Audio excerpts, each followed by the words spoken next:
Bismillahirrahmanirrahim. Assalamualaikum warahmatullahi wabarakatuh. Selamat berjumpa kembali sahabat semua dengan channelnya Mari Berbagi Informasi.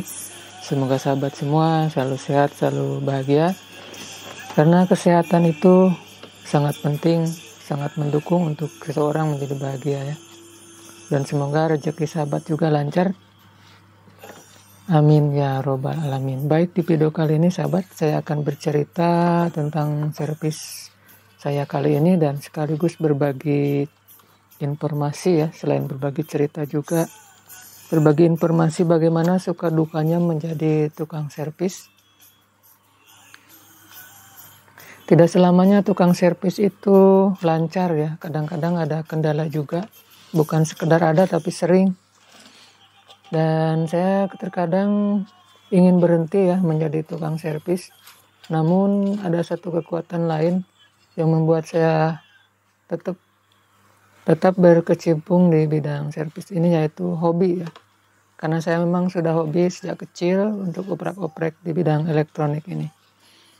Baik, untuk judulnya ini saya memperbaiki sebuah TV Polytron PLD 40S seperti ini ya. Saya dekatkan dulu ini. Sebentar, ini nyangkut, ini banyak kabel.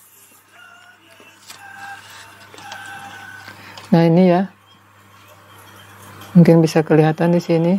Ini PLD 40S 853, PLD 40S 853, Polytron 40 in ya. Untuk gejala kerusakan itu mati total. Nah, sama sekali indikator LED-nya tidak menyala. Sebentar, nah ini indikator LED tidak menyala. Ini sudah saya lepas dari TV-nya ya, dari body TV-nya sudah saya lepas untuk memudahkan pengerjaan. Ini mati total awalnya itu ya. Ini sekali lagi saya sering merangkum supaya videonya cepat.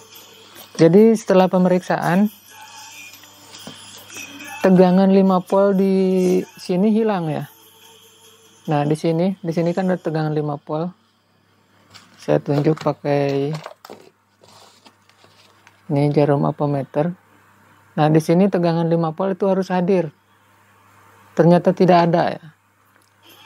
Tegangan 5 volt yang berasal dari power supply. Di sini hilang. Mungkin ada sahabat yang mengalami ini, saya berbagi cerita ya, karena cukup mengecoh ya.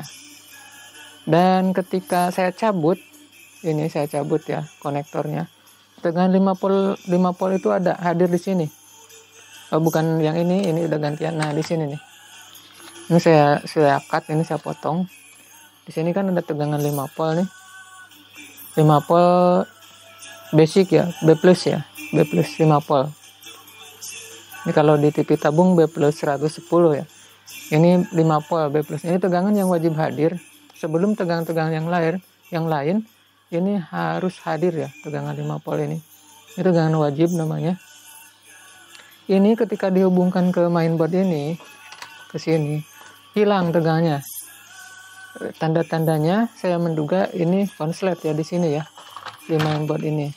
Lalu saya telusuri kerusakan di mainboard. Setelah saya telusuri betul-betul, ternyata kerusakan ada di elko. Elko yang 5 volt ini pecah, bukan pecah, gembung ya. Nah, ini bekasnya, ini saya ganti nih. Dan saya sambungkan kembali untuk tegangan 5 voltnya ke sini.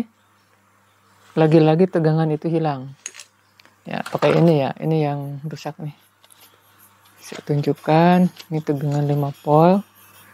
Tegangan 5 volt setiap kali dihubungkan ke mainboard, tegangannya pasti hilang. Saya berkesimpulan waktu itu bahwa mainboardnya ini rusak ya. Dan saya cek ternyata ada elko yang gembung. Lalu saya ganti, tapi tetap saja tidak membuahkan hasil. Lalu saya memaksa on PSU ini ya. PSU ini bawaan PLD 40S 853. Saya sambungkan standby dengan 5 volt. Artinya saya memaksa on ya, supaya tegangan-tegangan yang di sini semua keluar, termasuk plus 5 volt dan juga plus 12 volt. Dan ketika saya hubungkan, ternyata tegangan itu keluar. Nah, jadi saya menyimpulkan bahwa kerusakan ada di mainboard. Karena kerusakannya cukup rumit ya, saya menduga kerusakannya ada di IC ini. Jadi saya memutuskan untuk membeli yang baru. Kayaknya sih cabutan ya. Kalau betul-betul baru ini bukan. Ini cabutan tapi masih bagus. Ya, menunggu beberapa hari. Lalu mainboardnya pun datang ini ya. Lalu saya langsung menghubungkan power supply dengan mainboard ini. Dan apa yang terjadi sahabat, tegangannya itu sama persis hilang. Nah, saya berpikir bahwa mainboard yang saya beli sama kerusakannya. Tapi saya penasaran. Saya juga akhirnya mengobok-obok bagian power supply ini, termasuk penggantian beberapa elko, penggantian resistor, penggantian beberapa transistor. Saya ganti sampai saya puyeng ya sahabat ya. Ini kalau dikumpulkan waktu mungkin setengah hari lebih saya ngerjakan ini. Pokoknya sampai puyeng. Cuma ya tidak terus-terusan ke sini ya. Ada waktu saya ke situ lagi, ada waktu saya ke sini lagi. Pokoknya saya bergelut ke sini cukup lama. Dan inilah yang membuat kadang waktu kita terbuang begitu ya sahabat ya. Dan ini mungkin untuk para tukang servis yang lain pernah ngalamin juga ya. Akhirnya saya menyimpulkan tidak bisa diperbaiki ini. Karena kalaupun terus-menerus ini diperbaiki, akan terus-menerus kita kehilangan waktu ya. Akhirnya saya membeli yang model seperti ini ya. Saya pakai sarung tangan karena saya udah beberapa kali kesetrum ya di elko ini. Tadi aja saya kesetrum 2 kali ini sampai sakit. Karena elko-elko ini menyimpan tegangan ya. Harus dibuang dulu sebenarnya menggunakan lampu seperti ini. Tapi kadang saya lupa dan kadang males juga, pengen cepet. Ada juga yang lupa nyabut ini. Ini kan kabel banyak sekali sahabat di sini nih. Akibat kelelahan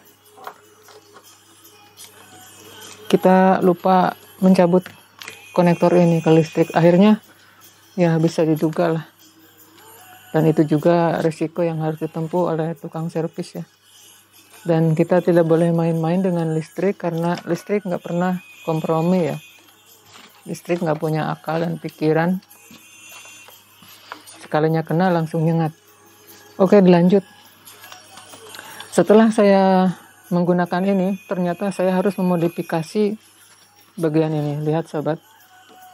Nah, ya ampun, ini tripodnya somplak. Patah sahabat tripodnya.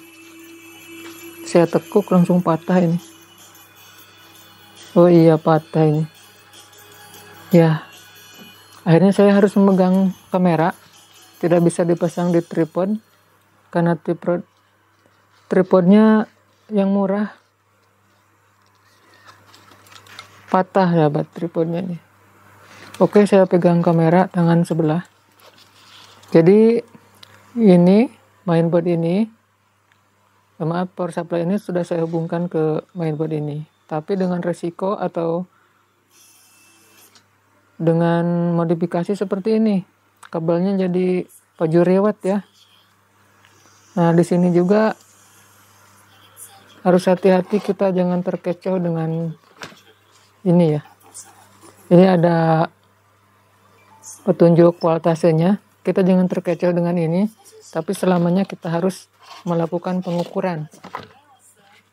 Jangan selalu melihat itu, melihat kode-kode di sini boleh, tapi tetap harus melakukan pengecekan. Nah, untuk menghubungkan ke PLD ini, saya memberitahu saja ya, berbagilah. Untuk ini kan yang jalur ke backlit ya sahabat ya, yang banyak transistornya ini ke backlit. lalu ke sini. Nah, ini jalur yang ke bagian power ke sini nih, ke mainboard. Jadi untuk pin yang paling sini, ini yang paling kanan lah, ini ground. Lalu ini yang merah ya, ini positif 12 volt. Ini 5 volt.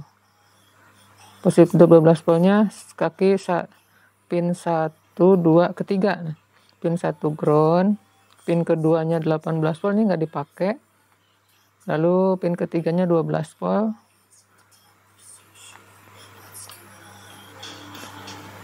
Lalu bentar. Ini 12 volt itu ada 2 pin ya. 1, 2, 3.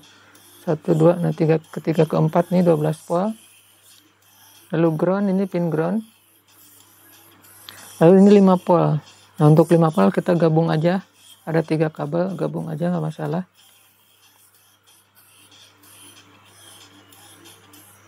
Lalu di sini ada power TV atau bisa kita hubungkan kabel ini ke kabel standby. Dan ini yang kedua dari sebelah kiri, ini yang merah ya. Ini untuk BL on, untuk backlit, dan ini untuk PWM atau untuk ajusnya. Nah, seperti itu ya sobat. Ini untuk ground. Kabel ground ada 2 kalau nggak salah. Jadi di sini sudah saya beri nama ya. Sudah saya beri nama ini.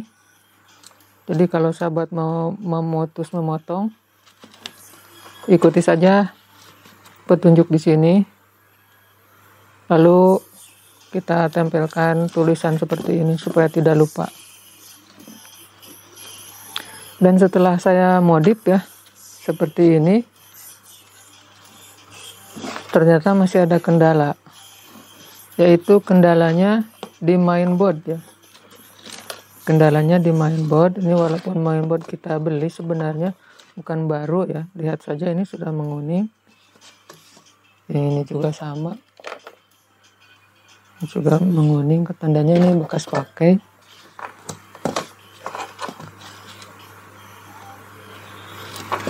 Dan setelah saya mencoba memperbaiki mainboardnya, TV pun bisa nyala.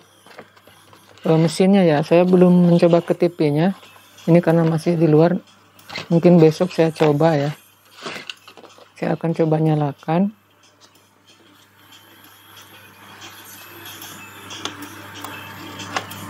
Apakah lampu LED ini nyala? Biasanya nyala merah.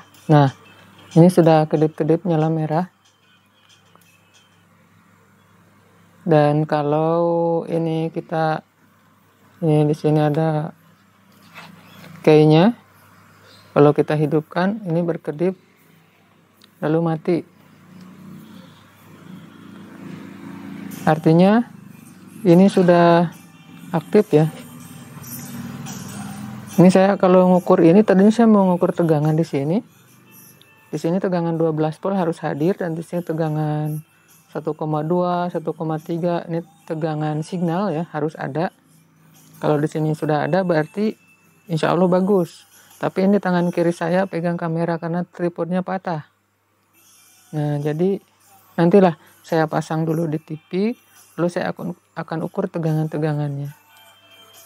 Oke sahabat, itu saja ya. Jadi kalau sudah seperti ini, kadang sebagai tukang servis itu bingung. Mau mundur kita hancur ya. Tapi kalaupun maju, ya kadang-kadang hancur juga. Hancur-hancuran juga ya, karena kita sudah mengorbankan banyak waktu dan alat. Sementara ini ke yang punya mau ditimpakan berapa harganya. Jadi untuk kerusakannya ternyata ada pada mainboard dan juga ada pada mainboard dan juga pada power supply. Nah, ini power supply ini rusak, sudah saya kotak-katik pun tetap saja. Kalau kita ganti semua komponennya mungkin bisa, tapi ya harganya malah lebih mahal dari beli baru ya. Tidak mungkin kita mengganti semua komponen ini, dan juga ada komponen-komponen kadang yang sulit didapat ya. Begitu juga dengan mainboard ya. Kalau kita paksakan ganti semua komponen, malah menjadi sangat susah, apalagi untuk mengganti chipsetnya. Kita bisa gagal dalam menyolder walaupun menggunakan mikroskop, tapi bisa saja gagal. Jadi yang terbaik kita membeli satu set ya. Itu pun kadang kita beli gagal juga, karena tetap saja yang dijual itu barang yang bekas, bukan barang betul-betul baru ya. Biasanya cabutan dari TV yang layarnya sudah tidak bagus lagi. Oke sahabat, begitu saya sekedar bercerita saja ya. Dan untuk untuk pemasangan yang ini sekali lagi ya, ini bagian ground. Lalu yang selanjutnya ini bagian plus. Ini plus 12 volt yang merah ini. Lalu 5 volt. Nah, setelah tegangan 5 volt ini ground. Setelah ground, ini yang merah yang satu lagi, ini BL on. Dan yang ini PWM, selainnya ground. Jadi begitu ya sahabat ya.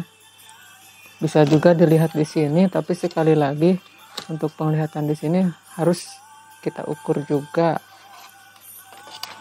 Bagusnya kita on kan dulu perangkat ini, jangan sambungkan ke sini dulu. Kita paksa on ya bagian PSU ini, lalu kita ukur. Setelah diukur, sesuaikan tegangannya, baru dimasukkan ke sini. Karena kalau tegangan salah nanti malah mainboardnya juga ikut rusak total juga. Baik sahabat, mungkin saya akan menyusun ini, tapi bukan sekarang. Ini saya sudah kelelahan. Ya, tapi lelah bukan berarti mau istirahat. Saya masih mengerjakan yang lain, tapi nggak ngerjakan ini aja karena kadang bosen ya. Mungkin mau ngerjakan ini, ada mesin las. Saya tunda dulu ini. Dan saya akan videokan nanti kalau sudah terpasang di TV-nya.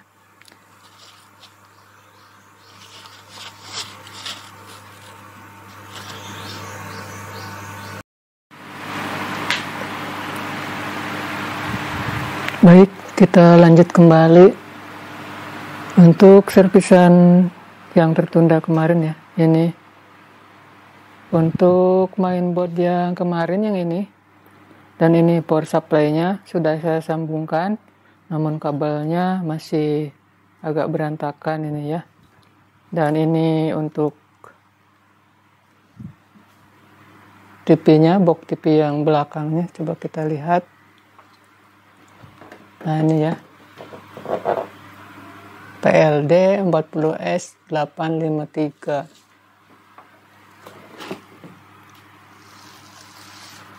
Dan untuk dudukan ini ya, ini tidak bisa pas ke sini nih, tidak bisa pas ke sini karena ini yang universal. Jadi saya akali pakai spacer ya, spacer dikasih lem, ini juga udah tahan. Baik, kita uji bagaimana hasilnya. Kita hidupkan untuk TV-nya. Oh, kita angkat dulu ya. Kita angkat dulu ininya, TV-nya, biar kelihatan. Kita berdirikan. Ya sahabat, harus ekstra hati-hati ketika kita mendirikan ataupun menelungkupkan LCD ya, LCD TV. Jangan sentuh bagian LCD-nya karena rentan sekali rusak ya. Dan untuk di sini ya, untuk bagian penampangnya, untuk kita naruh itu harus betul-betul bersih. Jangan sampai ada yang mengganjal di bagian bawah LCD. Baik, kita hidupkan ini untuk steker listriknya ya. Saya coba hidupkan. Kameranya kita mundurkan biar view-nya agak lebar. Kurang ke sini. Nah, sini ya. Kita hidupkan TV-nya. Ini di sebelah kanan sudah nyala merah, di sebelah sini nih. Nah, kita hidupkan. Ya, kelihatan kedip-kedip. dan sudah ada tulisan politronnya. Nah, gambar sudah muncul ya. Namun kalau suara, karena speakernya belum terhubung ya. Yang penting gambar dulu ya, kalau suara gampang. Jadi servisan kita kali ini berhasil. Walaupun sudah melalui berbagai rintangan. Buat sahabat yang profesinya sebagai teknisi yang pemula, jangan patah semangat, terus berkarya, dan tetap untuk jeli ya dalam perbaiki ini, karena servis elektronik ini memerlukan kecermatan. Di samping itu jangan mudah bosan ya, dan lebih baik kalau didasari dengan hobi, maka hal-hal yang membosankan itu akan tidak terlalu sulit untuk dilalui ya. Lain kalau tidak hobi, maka ada hambatan sedikit saja rasanya mau sudah aja lah tinggalkan ya, kan gitu ya. Tapi kalau udah ada hobi, semakin sulit kadang semakin seru, walaupun ya pusing juga sebenarnya. Baik sahabat, mudah-mudahan ada manfaatnya di video kali ini. Sekali lagi bukan menggurui, tetapi sekedar berbagi, dan apabila ada sesuatu yang salah, mohon dikoreksi saja. Terima kasih telah menonton. Wassalamualaikum warahmatullahi wabarakatuh.